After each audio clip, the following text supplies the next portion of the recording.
Fikrət Qoca deyir ki, iki sözü var dünyanın. Biri doğru, biri yalan. İki gözü var dünyanın.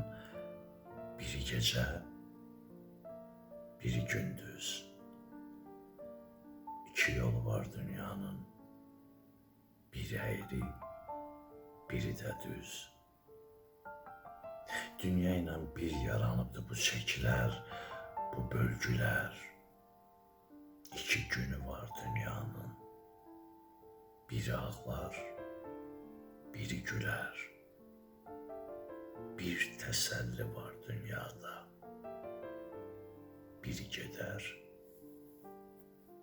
biri gələr.